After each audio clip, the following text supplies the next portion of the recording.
Salut tout le monde! Aujourd'hui on se retrouve pour cette 25e capsule littéraire avec, comme vous avez pu le voir dans le titre, Aria the Masterpiece de Kozue Amano.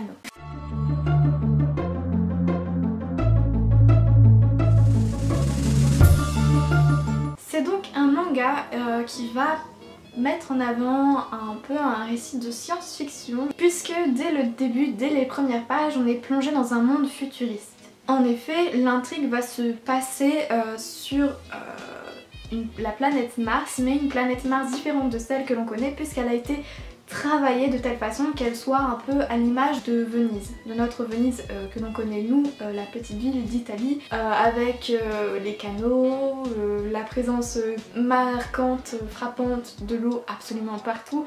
Vraiment c'est une représentation de Venise. Et comme pour la ville de Venise que nous connaissons, il y a sur ces canaux des bateaux qui passent et qui proposent aux passants de les amener d'un point A à un point B.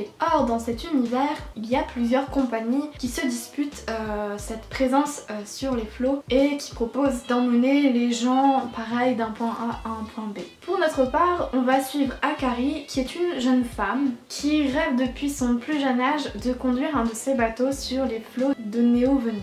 Elle va donc se présenter auprès d'une compagnie histoire d'être engagée en tant qu'apprentie.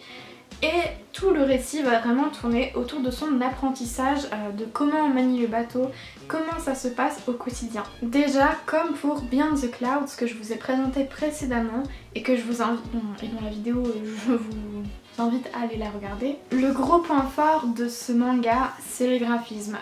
La beauté des graphismes est incroyable et vraiment il y a un soin important qui est accordé au paysage, histoire de te faire vraiment voyager dans une autre dimension, dans une ville de Venise un peu futuriste, un peu merveilleuse. C'est également une histoire très poétique et je pense que cette douceur, cette poésie, c'est un point fort parce que l'univers en lui-même fait un peu penser à une image de rêve. Les personnages, ils sont attachants, ils te font rire parce qu'ils sont très doux, ils sont sympathiques, ils sont touchants. Bref, tu passes un très bon moment à lire, à découvrir ce monde, à découvrir ces personnages et à te lier d'amitié avec eux. C'est également une histoire très originale. Personnellement, dans les mangas, j'en avais pas encore lu de livres dans ce genre-là. Et j'ai beaucoup apprécié parce que l'histoire, il n'y a pas tant d'action que ça. C'est pas rebondissement sur rebondissement, c'est vraiment un long écoulement d'un récit et c'est très inspirant, très reposant en fait comme lecture. Et si je vous le propose aujourd'hui, c'est parce que également c'est, je pense, une lecture idéale pour le voyage, pour voyager, que l'on soit vraiment en vacances ou pas. C'est une lecture qui est douce, qui se lit en douceur, qui se lit tranquillement, qui détend, bref c'est un très bon moment à passer et je ne peux que vous le conseiller. Je vais m'arrêter là parce que c'est un manga et du coup par conséquent j'ai pas trop envie de vous en dire plus histoire de vous faire découvrir parce que déjà comme je le disais il n'y a pas énormément d'action, donc si je vous dis tout ce qui se passe vous allez un peu vous perdre de vue l'intérêt de le lire, je pense. Et en même temps, j'essaie vraiment d'attiser votre curiosité plutôt que de tout vous dévoiler en fait. Bref, j'espère que la vidéo vous a plu.